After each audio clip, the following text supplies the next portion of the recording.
رب العالمین والصلاة والسلام علی سید الانبیاء والمرسلین وعلی آلہ الطیبین الطاہرین وعلی من تبعهم بإحسان الى یوم الدین اما بعد اعوذ باللہ من الشیطان الرجیم بسم اللہ الرحمن الرحیم الف لام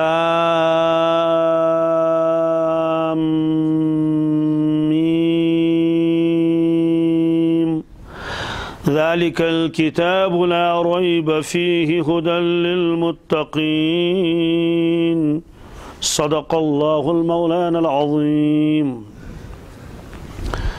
سورہ بقرہ کے بارے میں وجہ تسمیہ میں اس کے نام رکھنے کی وجہ تو آئی گئی. آپ حضرات کے ذہن میں وہ ساری تفصیل ہوگی کہ اس میں ایک جگہ بقرہ کا لفظ آیا ہے اور ایک خاص واقعہ وہاں بیان کیا اللہ تبارک تعالیٰ نے. بقرہ کے معنی یہ بھی آیا تھا کہ اس کے ترجمہ گائے بھی ہے اور بیل بھی ہے. زیادہ تر مفسرین نے اس کا ترجمہ گائے ہی لکھا ہے، البتہ جن حضرات نے بیل کا ترجمہ کیا ہے وہ بھی غلط نہیں ہے. حدیث پاک سے بھی وہ ثابت ہے، جیسے میں نے وہ واقعہ سنایا تھا بخاری شریف کا جس میں وہ شخص بیل پر سوار ہوا تھا تو اس بیل نے اس کی طرف منہ کر کے کہا مجھے اللہ تعالیٰ نے اس کے لیے پیدا نہیں فرمایا ہے کہ آپ میرے اوپر سوار ہو جائیں، میرا کام تو ہے زمین کو جوتنا، حل میں مجھے لگا لو اور جوت لو. وہاں بھی لفظ بقرہ کا لفظ آیا ہے اور سارے ترجمہ کرنے والوں نے اس کا ترجمہ وہاں بیل ہی کیا ہے. اس طرح سے اور بھی القاموس الوحید میں بھی لکھا ہے بیل اور گائے دونوں. لغات القرآن میں بھی یہ لکھا ہے، فتح القدیر میں بھی یہ لکھا ہے. کئی میں نے اس وقت حوالے آپ کو سنائے تھے. تو یہ بقرہ ہے. اور یہ بھی بتایا تھا کہ وہ جو واقعہ قرآن پاک میں آیا ہے بقرہ کا، وہاں محض کوئی واقعہ سنانا مقصود نہیں ہے، بلکہ اس واقعہ کے اندر تین چیزیں ثابت ہوتی ہیں: اللہ تبارک تعالیٰ کی قدرت اور اس کی وحدانیت، اور موسیٰ علیہ السلام کی نبوت اور رسالت، اور پھر جو وہ مردہ زندہ ہو گیا تھا کہ جو گائے کا ایک حصہ اس کے ساتھ لگایا تھا گوشت کا وہ زندہ ہو گیا، تو مرنے کے بعد دوبارہ زندہ ہونا جس کو معاد کہتے ہیں، اور اس کے ساتھ دوسری چیزیں ہیں وہ ساری ثابت ہوتی ہیں اس سے. اس لیے وہ اہم وہاں مضمون ہے. اس مناسبت سے اس کا نام کیا رکھا؟ بقرہ. عنوان نہیں عنوان بلکہ وہ صرف نام ہے. سورہ فاتحہ اور سورہ بقرہ اس میں آپس میں ربط کیا ہے، جوڑ کیا ہے؟ وہ جوڑ یہ ہے کہ بندے نے اللہ تبارک تعالیٰ سے دعا مانگی کہ مجھے راہ راست دکھا دیجئے، میاؤ سیوز وقت. اور یہ بھی بتایا تھا کہ جو لوگ گمراہ ہو گئے، تحقیق نہیں کی، سیکھا نہیں بلکہ عبادت میں لگ گئے اور نئے نئے طریقوں میں انہوں نے خود ایجاد کیے یہاں تک کہ گمراہ ہو گئے، ان سے بھی مجھے بچانا. اور جن لوگوں نے جان بوجھ کر علم ہونے کے باوجود اعمال چھوڑ دیے، فاسق بن گئے اور غضب نازل ہوا، ان سے بھی مجھے بچانا، مجھے صراط مستقیم دکھا دیجئے یا اللہ. تو اللہ تعالیٰ نے فرمایا اچھا آپ درخواست کرتے ہیں صراط مستقیم کی، لو یہ ہے صراط مستقیم، یہ ہے کتاب، اس پر عمل کر لو، یہی صراط مستقیم ہے. جو کچھ اس میں لکھا ہوا ہے اس کو حق جانو، سچ جانو بغیر شک شبہ کے، اور اس پر عمل کر لو، صراط مستقیم یہی ہے.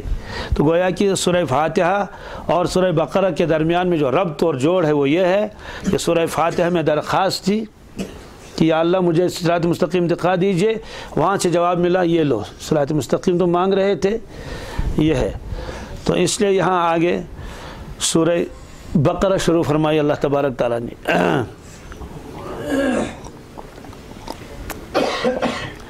شروع بھی زبردست عظمت کے ساتھ اللہ تعالیٰ نے اس کو شروع فرمایا، اس کتاب کو فرمایا الف لام میم ذالک الکتاب لا ریب فیہ.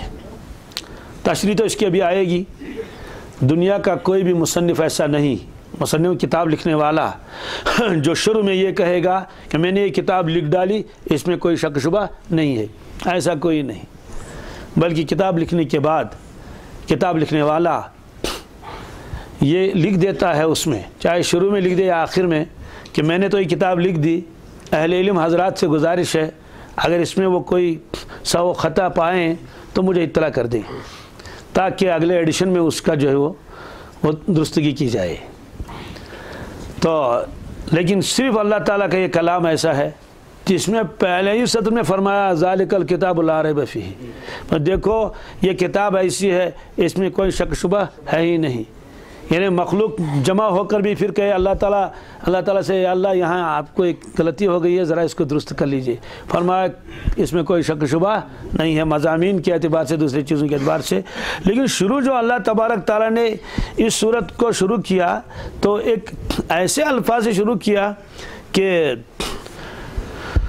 جس کا معنی معلوم نہیں، یہ ہے الف لام میم۔ کیا ہے؟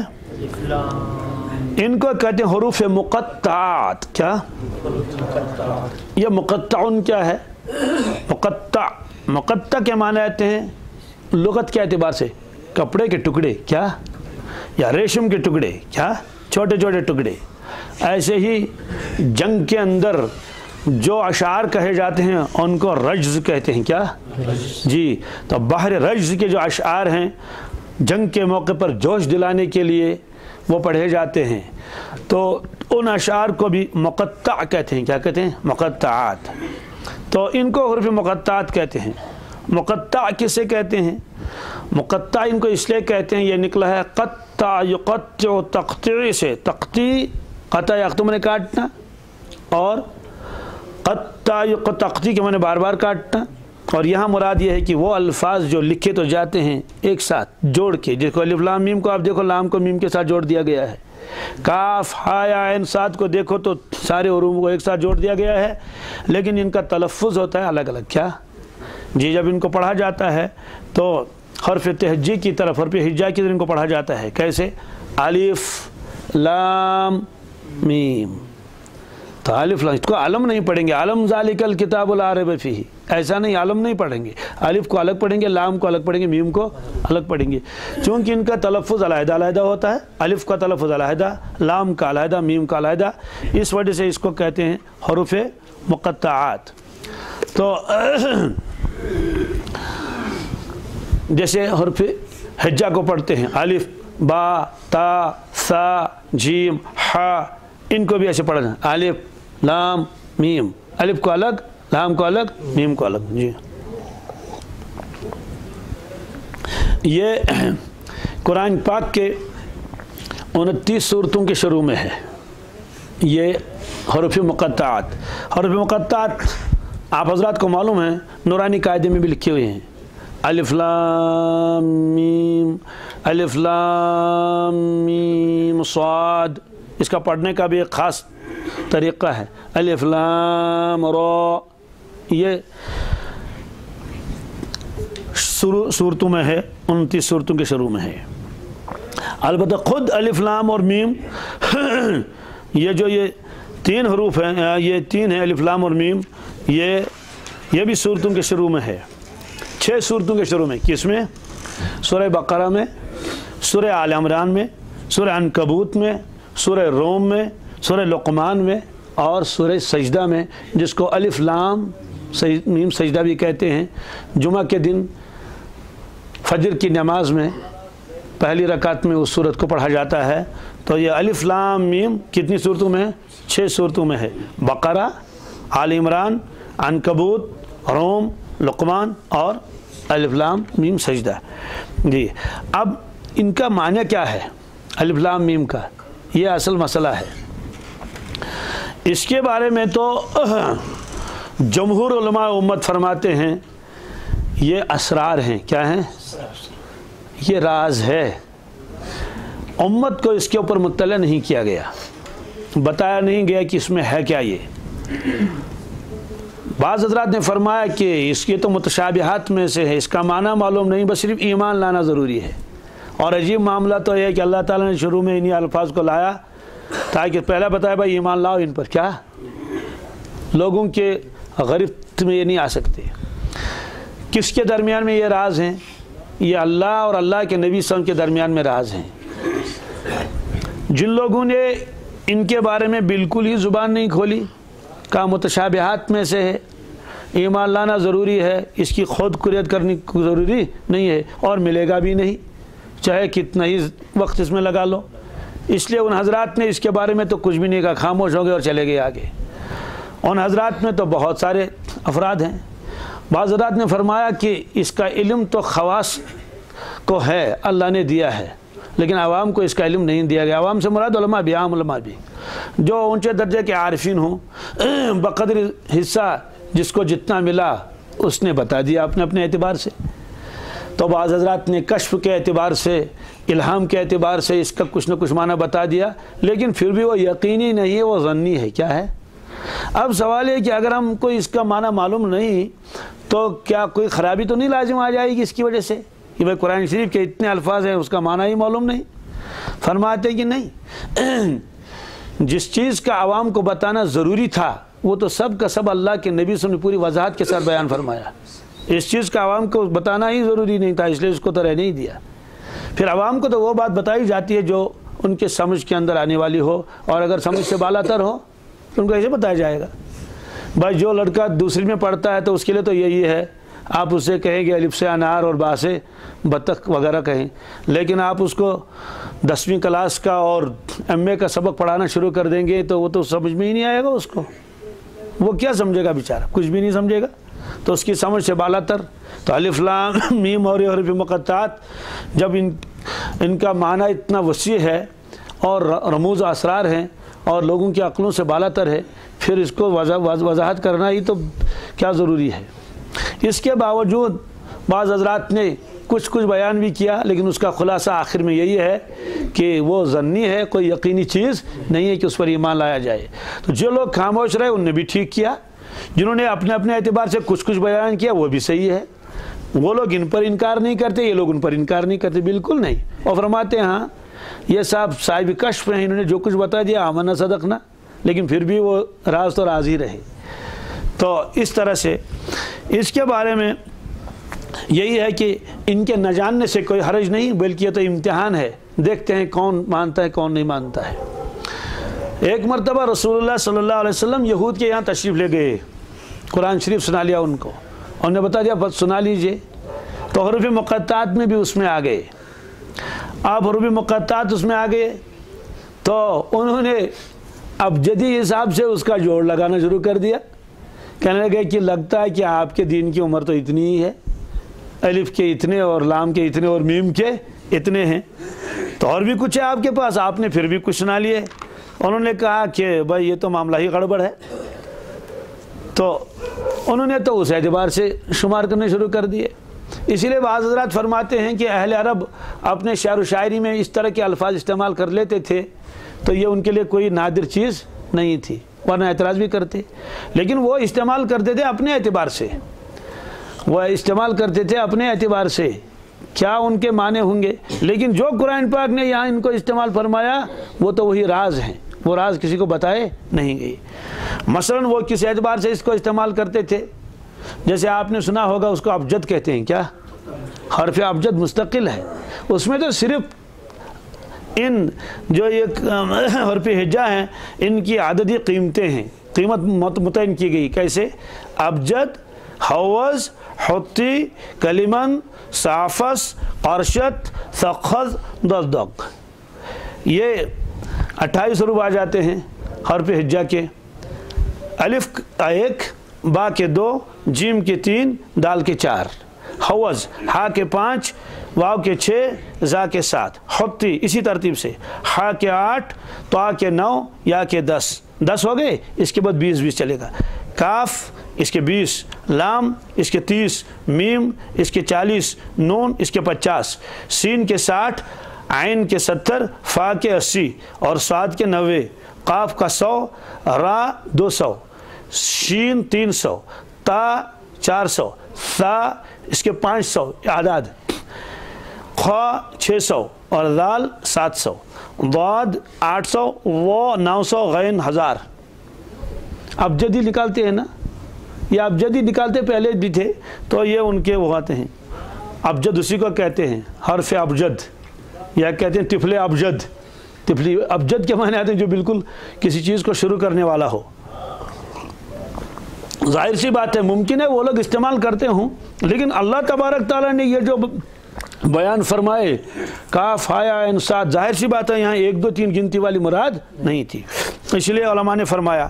اس میں حضرت امام ترمذی علیہ رحمہ انہوں نے نوادر الاصول میں یہ بات لکھی ہے، کیا فرمایا کہ سورہ مقطعات میں اشارہ ہے تمام مضامین کی طرف جو اس میں ہیں، اشارہ ہے سارے مضامین کی طرف اور جو اس صورت میں ہے، پھر فرمایا کہ ان میں کچھ راز بھی ہیں، ان کا علم بجز اقطاب اور اوتاد کے کسی کو نہیں، اللہ کے نبی صلی اللہ علیہ وسلم کو تو ہے اس کا علم، چونکہ یہ جو بزرگان دین ہوتے ہیں ان کو خاص ایک نسبت ہوتی ہے اللہ کے نبی صلی اللہ علیہ وسلم کے ساتھ، وہ ہے کہ انبیاء علیہ الصلوۃ والسلام کے اندر شان نبوت ہوتی ہے اور اہل اللہ کے اندر شان ولایت ہوتی ہے۔ اسی طرح سے حضرت ابو الحسن شاذلی علیہ رحمہ کی کتاب ہے حزب کبیر، اس کے حاشیہ میں حضرت ابو زید عبد الرحمن فاسی انہوں نے یہ لکھا ہے کہ ان حروف اور ان اسماء کی معرفت خصوصیات انبیاء علیہ الصلوۃ والسلام میں سے ہیں، اور جو خواص اولیاء ہیں ان کو بھی بقدر ضرورت ان کے علوم دیے گئے ہیں، لیکن ظاہر سی بات ہے اس میں ہمارے لیے نہ حلال کا تذکرہ، نہ حرام کا تذکرہ، نہ نماز کا، نہ روزے کا، نہ زکوٰۃ کا، وہ تو سارا آ ہی چکا ہے، اس لیے اس کے لیے یہی ہے کہ بھائی اس کا معاملہ اللہ کے سپرد کر لو اور اس پر ایمان لے آؤ، لیکن چونکہ بعض حضرات نے اس کو لکھ بھی دیا ہے تب بھی کوئی حرج نہیں ہے، وہ بھی اس کے خلاف نہیں ہے، کچھ تھوڑا بتا دیا۔ مثلا بعض حضرات نے فرمایا کہ یہ تو سریانی الفاظ ہیں، کیا ہے؟ سریانی الفاظ ہے، سریانی اصل زبان حضرت آدم علیہ السلام کی ہے، سریانی زبان، سریانی میں باتیں کرتے تھے، اور حضرت ابن عباس فرماتے ہیں یہ الفاظ دلالت کرتے ہیں اسماء پر، کس پر؟ ناموں پر، بقیہ حروف حذف کر دیے جاتے ہیں۔ انہوں نے کیا فرمایا الالف من اللہ، اللام من جبرائیل، المیم من محمد صلی اللہ علیہ وسلم۔ یہ فتح القدیر علامہ شوکانی کے اندر بھی لکھا ہوا ہے، کیا؟ الالف من اللہ، فرمایا اللہ میں سے الف نکالا تو اللہ الف ہو گیا، اور اس کے بعد لام آتا ہے تو لام جبریل میں سے لام نکالا، اور محمد صلی اللہ علیہ وسلم اس کے بعد میم، الف لام میم۔ بعض حضرات نے یہ نقطہ بھی نکالا، وہ اللہ تعالیٰ فرماتے ہیں یہ کلام میرا ہے، اللہ کا ہے، جبریل امین علیہ السلام کے ذریعے میں نے اس کو بھیجا محمد صلی اللہ علیہ وسلم کے پاس، کس کے پاس؟ تو انہوں نے کہا الف لام میم، وہ اللہ تعالیٰ فرماتے ہیں میرا کلام ہے، یہ اللہ کا کلام ہے، اور اس کو واسطہ بنایا میرے لام کو، جبریل کو، اور بھیجا اس کو میم کے پاس، محمد صلی اللہ علیہ وسلم کے پاس۔ تو بہرحال اس طرح سے ایک علمی نکات بھی بعض بزرگوں نے لکھے ہیں۔ تو یا اسی طرح سے فرماتے ہیں حضرت ابن عباس، اس کا مطلب ہے انا اللہ عالم، انا اللہ، الف سے مراد انا،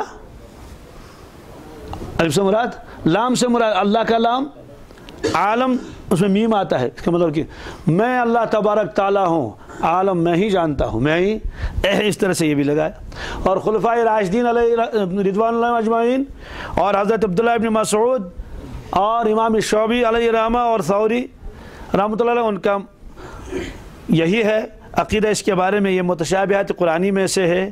فرمایا ان ھذا علم مستور وسر محجوب استأثر اللہ تعالی وتبارک بہ، تفسیر کبیر کے حوالے سے ہے یہ، کیا؟ یہ بے شک علم ہے جس کو چھپایا اللہ تعالیٰ نے، اور یہ راز ہے جس کو پوشیدہ رکھا گیا ہے، اللہ تبارک تعالیٰ نے اس کو پوشیدہ ہی رکھا، اس لیے اس کے بارے میں گویا فرمایا زیادہ وہ کرنے کی ضرورت نہیں ہے۔ خلاصہ یہ ہے کہ جو کچھ عارفین کے اوپر کھل گیا ہے تو وہ بھی اپنی جگہ درست ہے، لیکن اس کے باوجود بھی وہ ظنی ہے، اور اس کا تو بس اتنا ہی ہے کہ یہ اللہ تبارک تعالیٰ نے حروف مقطعات نازل فرمائے ہیں، اس کا معنی مطلب وہی جانتے ہیں، اور جس کو اللہ نے فرمایا ہو، عوام کا اس کی ضرورت بھی نہیں ہے اور نہ ہمارے یہ بس کی بات ہے۔ بعض حضرات نے فرمایا کہ یہ نام ہے صورتوں کے، جیسے صاد والقرآن ذکر، تو صاد ہے شروع میں، اور سورت کا نام بھی صاد، سورت کا نام بھی، نون والقلم وما یسطرون، نون یہ خود حروف مقطعات میں سے ہے، حروف مقطعات میں سے بھی ہے، اور اس کے ساتھ ساتھ سورت کا نام بھی نون ہے۔ اسی طرح سے یاسین تو یاسین والقرآن الحکیم، شروع میں حروف مقطعات یاسین ہے، پورے سورت کا نام بھی یاسین ہے۔ شروع میں ہے طٰہٰ، سورت کا نام بھی طٰہٰ ہے اور شروع میں بھی کیا ہے؟ طٰہٰ ہے۔ ایسے قاف والقرآن المجید، شروع میں قاف ہے اور پوری سورت کا نام بھی کیا ہے؟ قاف ہے۔ بعض حضرات نے یہ بھی فرمایا ہے، اور اس طرح سے بہت ساری اس کے اندر جو ہے وہ علمی بحثیں بھی ہیں۔ ظاہر سی بات ہے ان کو میں چھوڑ دیتا ہوں۔ البتہ ایک بات ضرور ہے کہ جو لکھا ہے کہ بزرگ اللہ تعالیٰ نے خواص کو اس کا علم عطا فرمایا، کیا ایسا ممکن ہے کہ اللہ تبارک تعالیٰ کسی کو کچھ خاص علم اس کا عطا فرمائیں گے؟ بالکل۔ سب سے پہلے تو میں سنانا چاہتا ہوں آپ کو حضرت شیخ الہند علیہ رحمہ، جنہوں نے ترجمہ لکھا قرآن پاک کا، اور شروع کے سپاروں کا حاشیہ ان کا اپنا ہے۔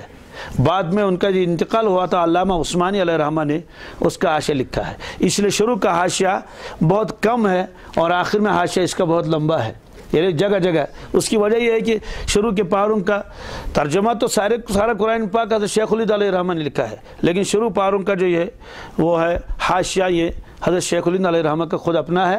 اس کے بعد ان کا انتقال ہوا، پھر علامہ عثمانی نے لکھا ہے۔ یہ فرماتے ہیں انہی اور حروف کے بارے میں، ان حروف کو مقطعات کہتے ہیں، ان کے اصلی معنی تک اوروں کو رسائی نہیں، بلکہ یہ بھید ہے اللہ اور رسول اللہ صلی اللہ علیہ وسلم کے درمیان، جو بوجہ مصلحت و حکمت ظاہر نہیں فرمایا، اور بعض اکابر سے جو ان کے معنی منقول ہیں اس سے صرف تمثیل و تنبیہ و تفصیل مقصود ہے۔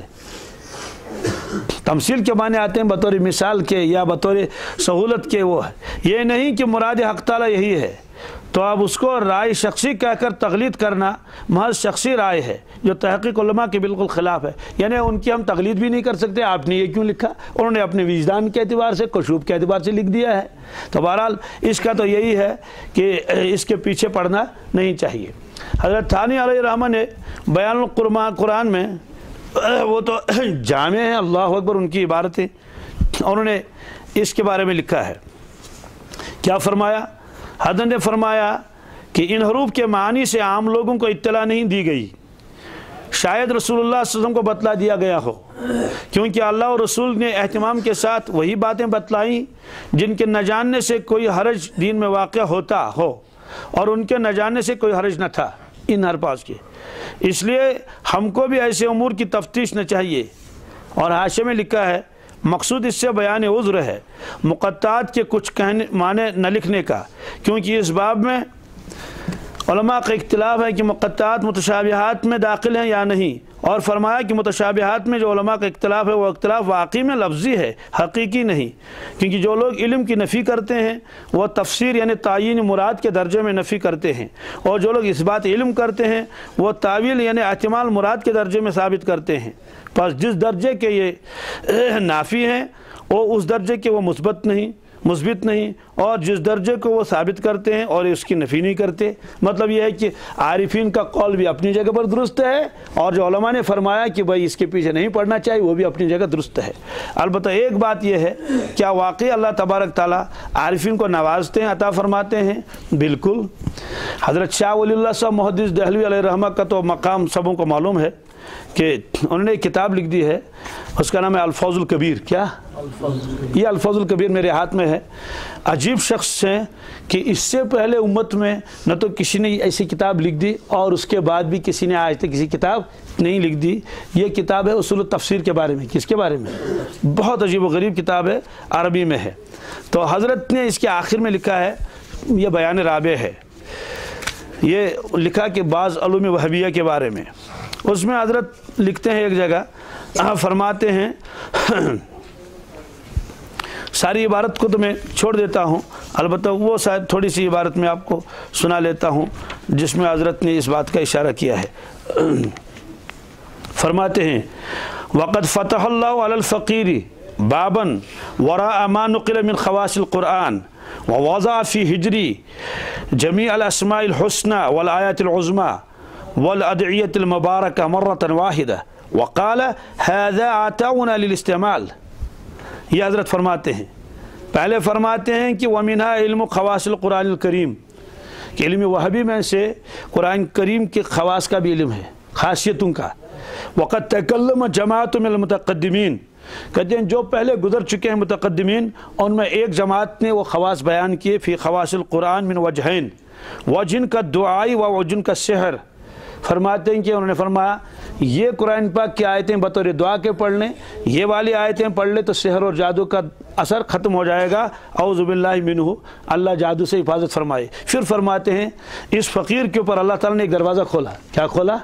دروازہ۔ خود فرماتے ہیں ان وہبی علوم میں سے ایک قرآن پاک کی خاصیتوں کا علم ہے، اور متقدمین کی ایک جماعت نے گفتگو کی ہے قرآن کریم کی خاصیتوں کے بارے میں دو طریقے سے، ایک طریقہ دعا کی طرح ہے اور ایک طریقہ جادو کی طرح ہے، یعنی جس سے جادو وغیرہ کے اثرات ختم ہو جاتے ہیں اور اس کے اثرات فوراً پڑ جاتے ہیں جب آدمی ان کلمات کو پڑھ لے گا۔ اور اللہ تعالیٰ نے فقیر پر ایک دروازہ کھولا ہے قرآن کریم کی جو خاصیتیں منقول ہیں ان کے علاوہ، اور وہ یہ ہے کہ اللہ تعالیٰ نے ایک مرتبہ میری گود میں تمام اسماء الحسنی اور آیات عظمیٰ اور مبارک دعائیں رکھ دی اور فرمایا کہ لو یہ ہماری بخشش اور عطیہ ہے تمہارے لیے، یہ فرمایا۔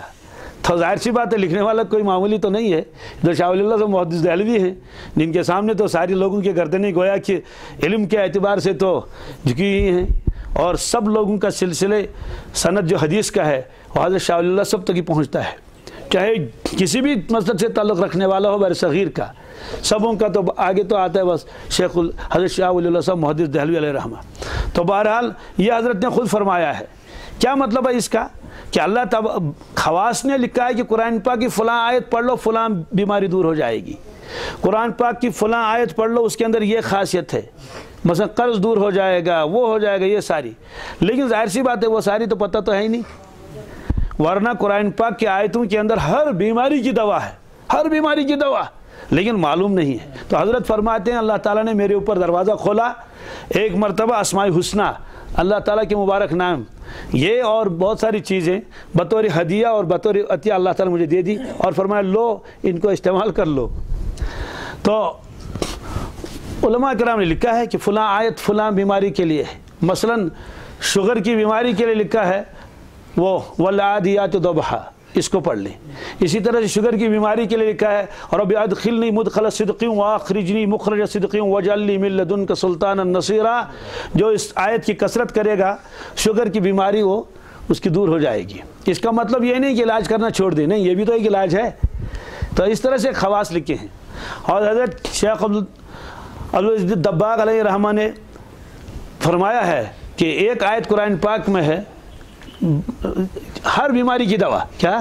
لیکن بشرطے کہ آدمی جو ہے وہ یقین اس کے اندر ہو۔ وہ کیا ہے؟ الا یعلم من خلق وهو اللطیف الخبیر، یہ 29ویں پارے میں ہے نا، سورہ ملک کے جو ہے وہ پہلا رکوع جب ختم ہو جاتا ہے وہاں الا یعلم من خلق، الا یعلم وهو اللطیف الخبیر، اس کا مطلب کیا ہے؟ الا یعلم من خلق، کیا وہ نہیں جانتا جس نے مخلوق کو پیدا کیا، وہ لطیف الخبیر۔ تو یہ آیت میں نے جن جن لوگوں کو پڑھنے کے لیے بتا دی تو اللہ تعالیٰ نے ان کو شفا عطا فرمائی، کثرت کے ساتھ اس کو استعمال فرمایا۔ ایسے ہی کمر کی تکلیف کے لیے علم نشرح لک صدرک، چونکہ اس میں کمر کا تذکرہ آتا ہے۔ ایسے ہی کسی کے آنکھوں میں وہ ہے بینائی کی کمزوری ہے، فکشفنا عنک غطاءک فبصرک اليوم حدید، چونکہ اس میں نگاہ کا ہی تذکرہ آتا ہے۔ اس لیے بعض حضرات نے فرمایا بھائی جس آیت میں جس چیز کا تذکرہ ہو اس کو بطور ورد کے پڑھ لو۔ قرآن پاک تو عمل کے لیے ہے، اس میں تو کوئی شک شبہ نہیں ہے، لیکن قرآن پاک نے اپنے برکات بھی ہیں اس کے۔ اگر یہ صرف عمل کے لیے ہوتا اور برکت اس میں نہ ہوتی تو پھر اللہ کے نبی صلی اللہ علیہ وسلم سورہ فاتحہ کو سورہ شفا نہیں فرماتے۔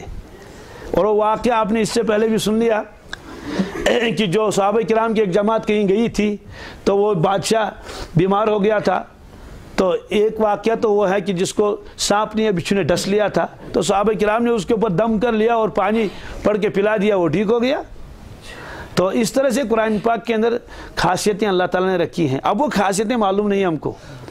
اور جادو کے بارے میں تو فلق اور ناس، یہ تو حدیث سے ثابت ہے کہ اللہ کے نبی صلی اللہ علیہ وسلم پہلے مختلف کلمات پڑھتے تھے، پھر یہود نے ان کو جادو کیا، لبید نام تھا اس کا، وہ اور اس کی بیٹیوں نے جادو کیا اللہ کے نبی صلی اللہ علیہ وسلم کے اوپر، ایک کنویں کے اندر اس کو رکھا، اس میں اللہ کے نبی صلی اللہ علیہ وسلم کے سر مبارک کے کچھ موئے مبارک کہیں سے انہوں نے حاصل کر لیے تھے، وہ لے لیے تھے کیونکہ آپ صلی اللہ علیہ وسلم کے بال مبارک بہت لمبے تھے، آپ کنگا فرماتے تھے۔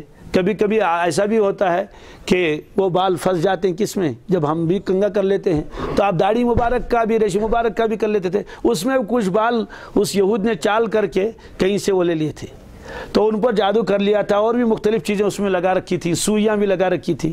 آپ کی طبیعت بہت زیادہ خراب ہو گئی، لیکن دینی امور میں تو کوئی خلل نہیں، نماز وقت پر، باقی ساری چیزیں، البتہ طبیعت میں ایک وہ بوجھ سا معلوم ہوتا تھا۔